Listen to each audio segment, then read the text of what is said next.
میرے بندو اگر تم دنیا میں گناہ کرنا چھوڑ دو اور تم سے بالکل کوئی گناہ نہ ہو فرشتہ بننے کی کوشش کرو گے تو ہم تمہیں مٹا دیں گے تمہیں ہلاک کر دیں گے یستبدل قوما غیر قوم ہم تمہاری جگہ پر دوسری قوم لے آئیں گے جو گناہ کرے گی اللہ کو پکارے کہ اللہ سے اپنے گناہ کی معافی مانگے گی اللہ کو اچھا لگتا ہے جب کوئی بندہ اس سے اپنے گناہ کی معافی مانگتا ہے مانگتے ہو گناہ ہو جاتے ٹھیک ہے انسان ہے لیکن معافی بھی تو مانگو جان بوجھ کر گناہ نہ کرو اچانک ہو جائے دھوکے سے ہو جائے اور جان بوجھ کر اگر کبھی ہو جائے تو ایسی توبہ کرو کہ اللہ آئندہ کبھی اس گناہ کے قریب نہیں جائیں گے اس لیے پوری نماز آپ دیکھ لیجئے اللہ اکبر اللہم باعث پہلا جملہ سبحانک اللہم و بحمدک و تبارک اسمک یہ دعا ہے میں یہ نہیں کہہ رہا ہوں لیکن بخاری میں نہیں ہے یہ دعا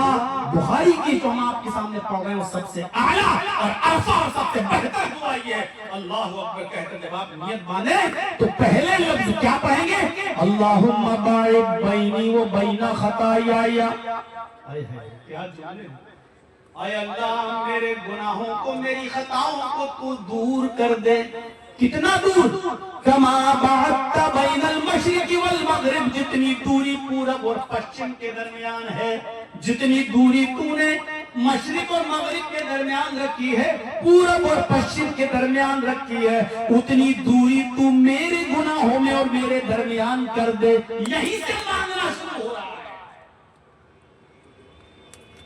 پھر اللہ کی تعریف کرنے کے بعد اہدنا الصراط المستقیم صراط الذین انعمت علیہم غیر المغضوب علیہم ولا الضالین یہ اللہ سے مانگ تو رہے ہو آپ اپنے لیے پھر رکوع میں جائیے سبحانک اللہم ربنا و بحمدک اللہم اغفر لی یہاں پر بھی مانگیے سمع اللہ لمن حمدہ ربنا ولک الحمد حمدا کثیرا طیبا مبارکا فی اللہ اکبر کہہ کر سجدے میں جائیے تو پھر کہیے کیا کہیے سبحانک اللہم ربنا و بحمدک اللہم اغفر لی پھر اللہ سے مغفرت مانگیے پھر سجدے سے اٹھیے دوسرے سجدے میں جانے سے پہلے پھر پڑھیے پھر کہیے رب اغفر لی رب اغفر لی دو بار آپ کو کہنا ہے رب اغفر لی رب اغفر لی یہی دونوں سجدوں کے بیچ میں پڑھی جانے والی سب سے افضل اور سب سے اعلیٰ دعا ہے